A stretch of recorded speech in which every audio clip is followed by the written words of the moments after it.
In 1995, John Deacon went into a recording studio and played bass for the last time. The recording was Made in Heaven, the album that Brian May and Roger Taylor and John Deacon were building around the voice recordings that Freddie Mercury had left before his death in November 1991.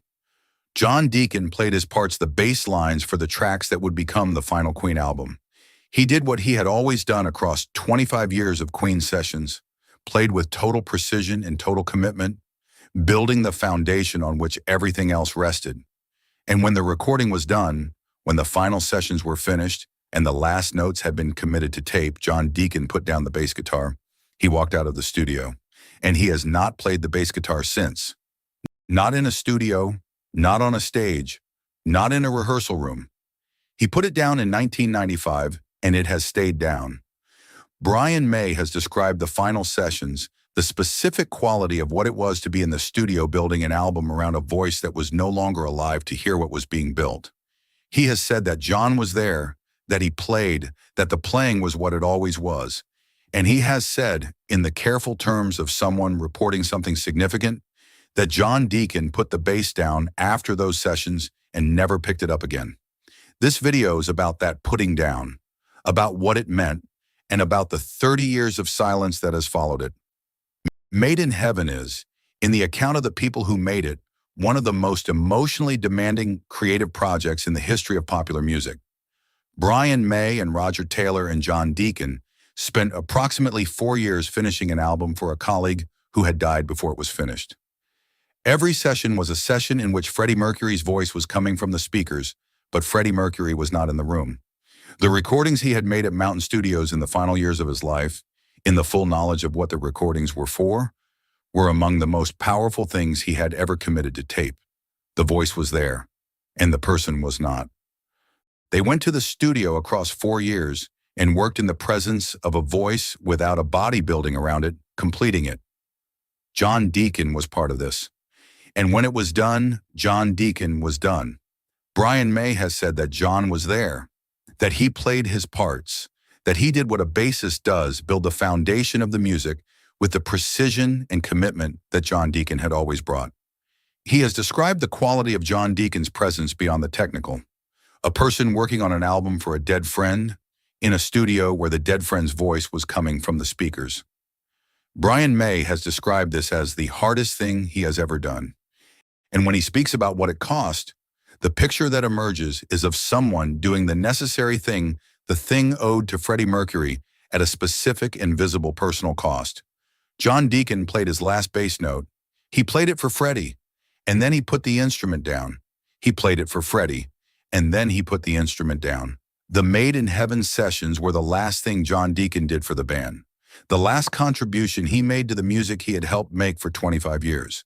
When the contribution was complete, when the final note had been played, and the album was as complete as it was going to be, John Deacon walked out of the studio, and the instrument did not follow him back into his life. He had done what he came to do. He put it down. And the putting down has lasted 30 years. To understand what it means for a musician of John Deacon's stature to put down their instrument and not pick it up again, you have to understand what the bass guitar was in his life. John Deacon had been playing bass since his early teens, since before Queen existed, since the musical identity that made him who he was in the band had been built across years of practice in Leicester and London. The bass guitar was not simply the instrument he played in Queen. It was the form through which his musical intelligence expressed itself. When John Deacon put the bass down after the Made in Heaven sessions, he was not simply stopping an activity. He was closing the form through which his musical self had expressed itself for 30 years. And without the bass, John Deacon was no longer a musician in any active sense, no longer a person who made music, but a person who had made music and who had decided at a specific moment in 1995 that the making was complete. We do not know if there was a day in 1995 when John Deacon finished a session and thought, "This is the last one." What we know is the outcome. 29 years of not playing. Without Freddie Mercury, the specific creative entity that Queen had been no longer existed in the form that required John Deacon's bass. The sessions after Freddie's death were not Queen in the sense John Deacon understood Queen. They were the completion of Queen, the honoring of what had been started, the giving of it to the world. John Deacon completed what needed completing, and then he put the instrument down because the thing that had made the instrument necessary was gone. Brian May has carried the knowledge of John Deacon's final sessions, the knowledge of what it looked like when a person does the last thing they are going to do, and walks away from it with the weight that characterizes his carrying of all significant things from Queen's history. Not grief exactly, something more like the quality of someone who witnessed something irreversible and who has been thinking about it ever since. He has said that John played and that when the sessions were over, John put down the bass. He has not dramatized this. He has simply described it the way he describes everything significant, precisely, carefully, with the quality of someone who knows what they are holding and is honest about its weight. John put it down. Brian May was there. Brian May noticed. And Brian May has been thinking about it ever since. Brian May was there. He noticed. He has been thinking about it ever since. Brian May did not stop playing. He continued. Roger Taylor continued. The music of Queen, in its various subsequent forms, has continued. But John Deacon put it down. And the specific thing that Brian May noticed when John Deacon put the bass down is something he has described in the terms available when the thing observed is a private decision made by a private person, carefully, partially, with the honest acknowledgement that what he saw is not the same as understanding what it meant to the person doing it. He has said he saw, what John Deacon felt when he put the bass down that belongs to John Deacon. And John Deacon says nothing. Made in Heaven was released in November 1995, 4 years after Freddie Mercury's death. It reached #1 in the United Kingdom. It contained the recordings that Freddie Mercury had made at Mountain Studios, the voice that had been brought to completion by the 3 remaining members across 4 years of sessions. The album ends with a piece called A Winter's Tale, which Freddie Mercury had written and recorded in the final weeks of his life at Mountain Studios in Montreux. After A Winter's Tale, the album includes a brief coda, a segment of Freddie Mercury's voice, accompanied by the sound of a door closing. It is widely understood as a deliberate ending, the voice and then the door.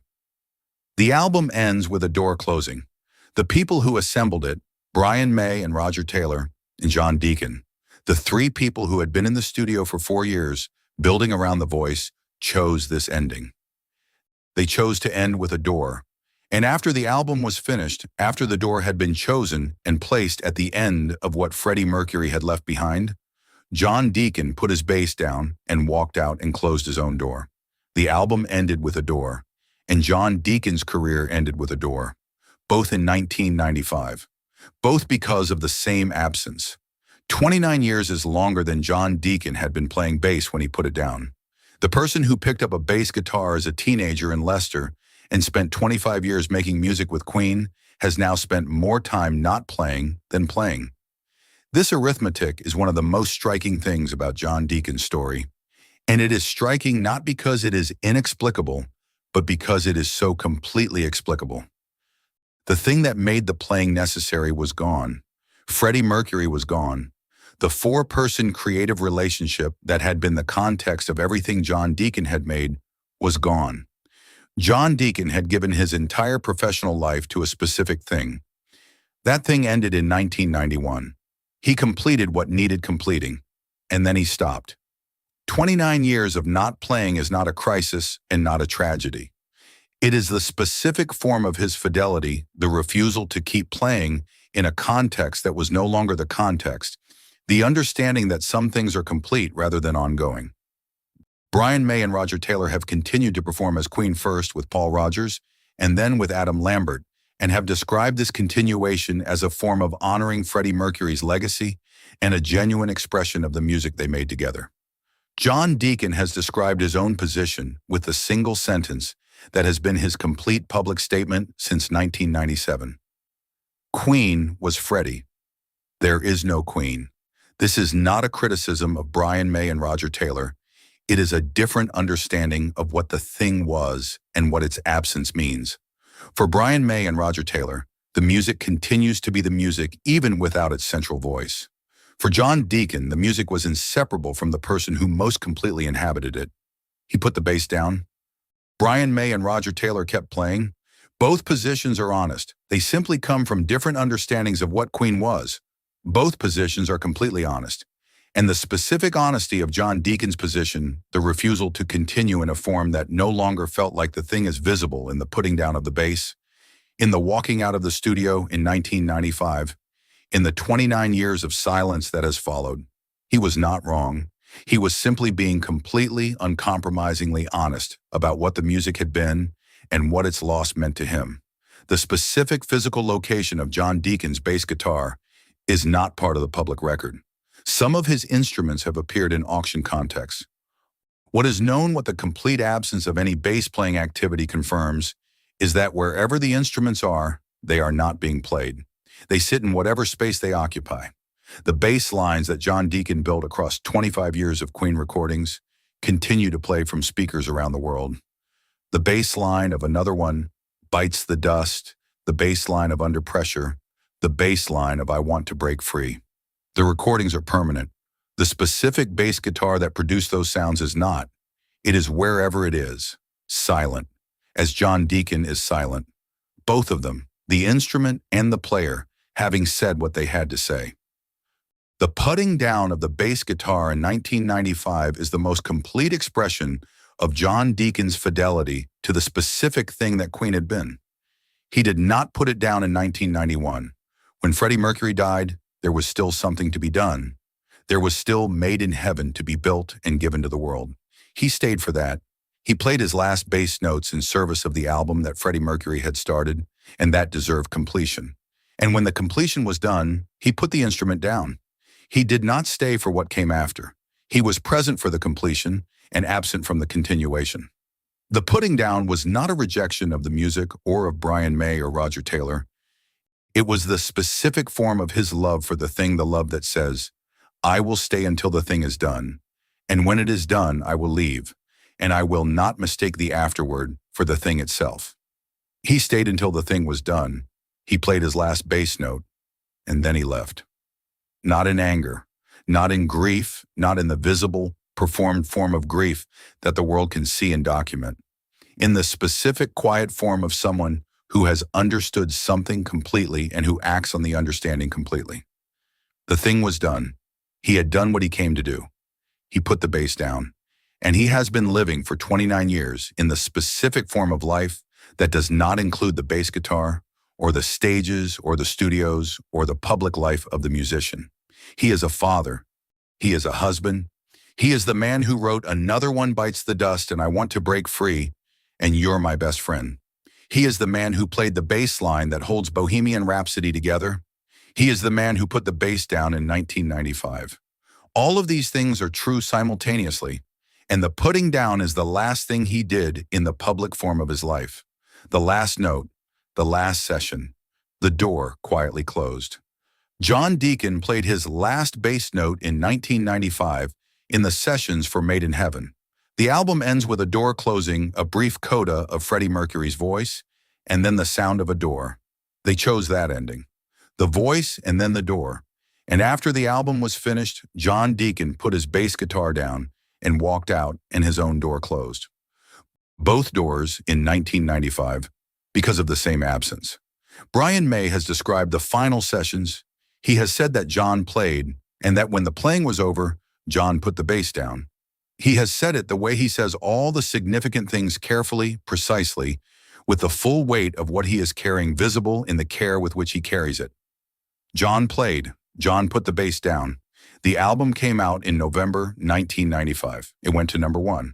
And the bass that underpinned the last recordings was played by the man who understood, more completely than anyone, that some things are done when they are done, and that the right response to the done thing is to put the instrument down and go home.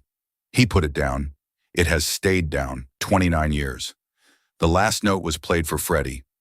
That was enough. That was exactly enough.